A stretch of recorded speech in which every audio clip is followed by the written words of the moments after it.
Hey everybody, and welcome back to Jennifer's Home Journal. This spring, I've helped several people design gardens, and I wanted to use this video and blog to share some of the things that I'm learning about garden design. Now, I am not a professional designer, but I do know a bit about designing things. I've designed some gardens, yards, porches and patios, fountains, sheds, decks, and outbuildings, to name just a few things. I'm no expert, but I do have a pretty good eye, at least I think so. Now, designing a garden is not rocket science, but it also isn't something to take lightly, because once you dig up the ground, you have to plant it. And once you plant it, you have to take care of it, or else it will likely turn into something that may just look worse than when you got started. I see a lot of these best made plans around my neighborhood that have turned into situations as homeowners either lose interest or don't have the time to spend on the spaces that they dug up the year before. So let's avoid doing that, shall we? Now, in my next video in this series, we'll talk about designing space. But before we can even think about space, we need to get into some of the preliminary considerations that are really, really important if you're going to plan a successful garden. Why? Well, there's a literary adage that says, "Fools rush in where angels fear to tread." In other words, foolish people often rush to action before thinking through important aspects about a situation that wiser people would take the time to consider. And we're not fools, right, people? In this video, we're going to think through 5 big questions, and I'll show you 3 different gardens as examples. You ready? So question number 1 is, where is your space and how do you want to use it? For example, is this going to be a bed at the front of your house that you want to provide a bit of curb appeal year-round? Or is it a bed to add some seasonal color in warmer months? Or maybe it's a flower bed that you plan to treat as a hobby and that you're going to tend it and weed it on a regular basis. Is there a particular problem or need that this bed is intended to address? Things like that. Question number 2 is, describe your space. What's it like? How big is it? How is it situated? What's around it that might lend it some shade or protection from, say, too much sun, something we have to consider here in South Carolina, or too much wind or water, things that you might have to consider up north. As an example, I have a brick wall around my garden that provides a lot of protection from wind during storms and cold during the winter. So think about exposure and think about the way the space itself offers particular assets and defines constraints. Question number 3, how much of you do you want to spend in this garden? Now, we're getting personal, but seriously, do you want a low-care garden or a hobby garden? A manicured space or something less formal? Whatever you choose, you need to get over any notion that you might be able to have a garden that requires zero care. You can't. Gardens have plants. Plants need soil and sun, food and water. When it doesn't rain, you have to water. When the soil is poor, you have to add amendments. It isn't that it's hard. It's just that you have to commit to a garden sort of the way you commit to owning a pet. Give it what it needs so it can live. Give it what it likes so it can grow. Give it what it loves so it can thrive.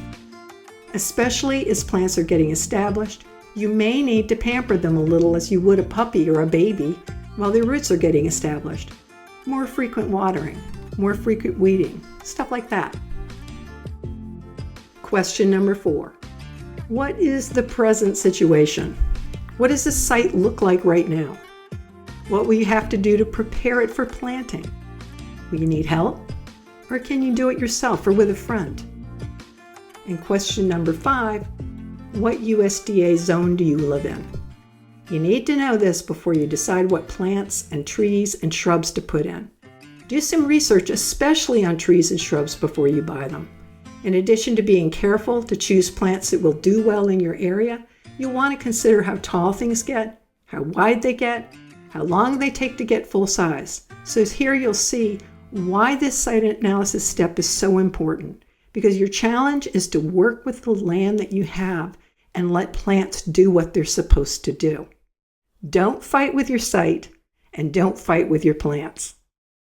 Okay, so you're starting to get, there's a lot to consider. But don't let that freak you out. You can do this.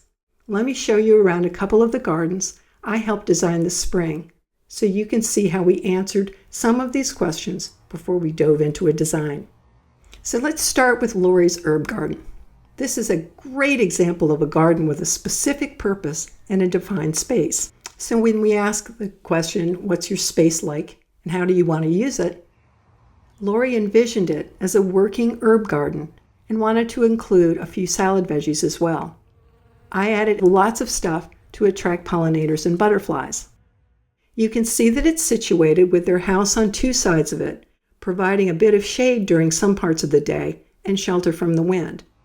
The garden faces east, so it will get morning sun, and the house will provide afternoon shade, perfect for us in South Carolina. And on one side of it is the driveway, which defines the other space. And Lori and Tim love spending time outdoors, and Lori is an experienced gardener.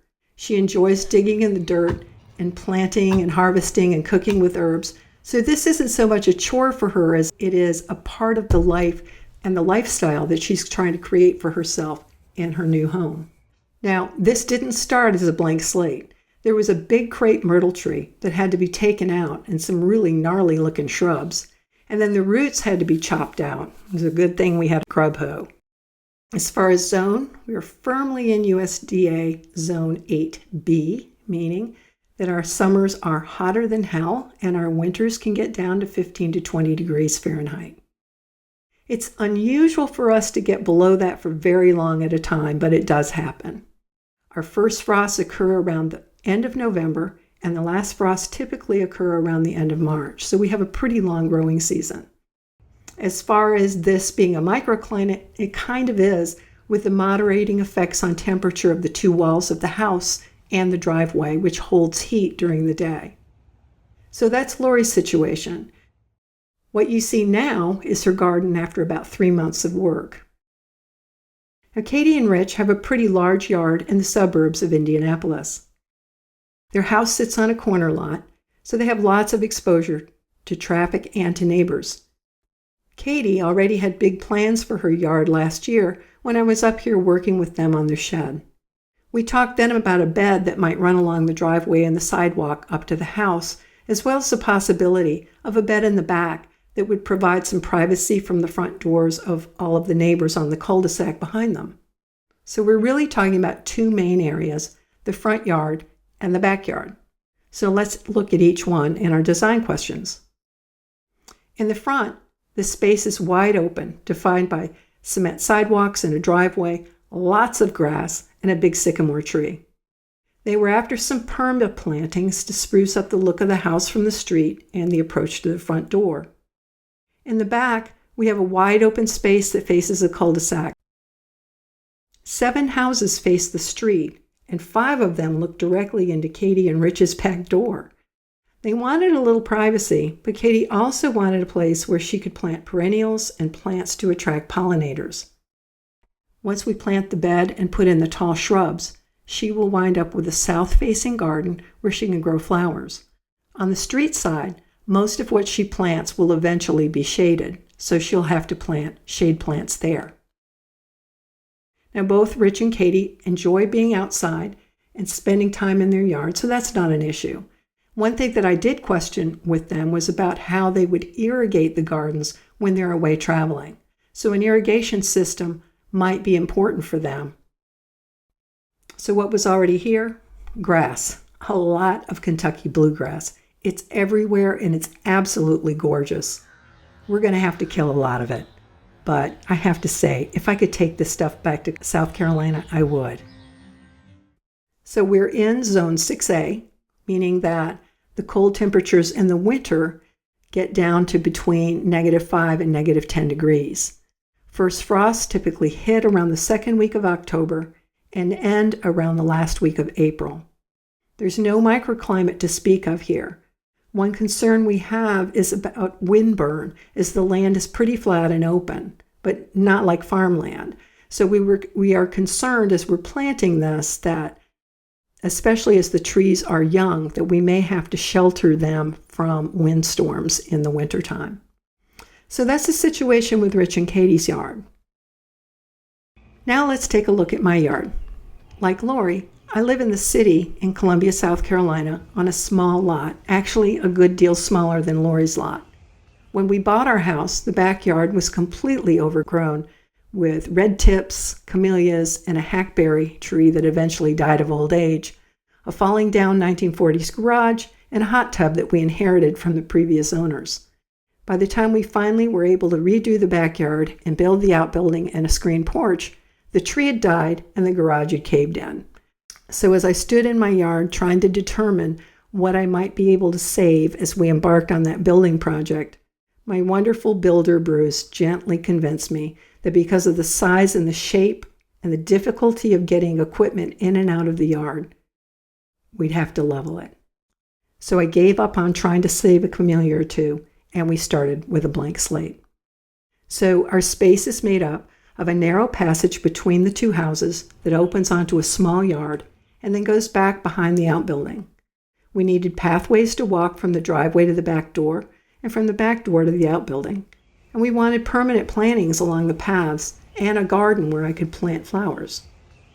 In short, we wanted to create a livable backyard in a really small space. So in terms of size, the space is pretty confined. There's only about 15 feet between the two houses, just enough to park our two cars if we're really careful. And the yard where it opens up in the back is only about 65 feet wide by maybe 50 feet deep. We built a 6-foot brick fence around the whole backyard, which provides a natural backdrop and a windscreen, and it sort of creates a microclimate in the winter. The beds outside the screened patio face south and get sun most of the day, and the beds outside the outbuilding face north and get very little direct sun. The sections between the outbuilding and the wall and the two houses faces east and gets little afternoon sun, and the main bed against the west fence gets morning sun and is shaded by a maple tree in the afternoon. So what was already here? The house and the buildings and the brick wall. Same as Lori and Tim, we are firmly in USDA 8B, meaning that our summers are hot and our winters can get down to 15 to 20 degrees Fahrenheit. It's unusual for us to get below that for very long. Our first frosts typically occur around the end of November, and our last frosts typically occur around the end of March. As far as it being a microclimate, we definitely have one here that's created by that brick fence around the property, which moderates temperatures, moderates the amount of frost we get, and also wind. Okay, so what does any of this mean for you? Maybe you came here looking for inspiration, or maybe a little courage, or maybe a little how-to advice. Hopefully, I provided just a little bit of that with this video. If you want to start thinking about a design for your own space, you can download my free planner and get started with your own site analysis. Then come back here to Jennifer's Home Journal, where I'll post our next videos on designing beds. We'll talk about shaping beds and planning for different purposes. See you then.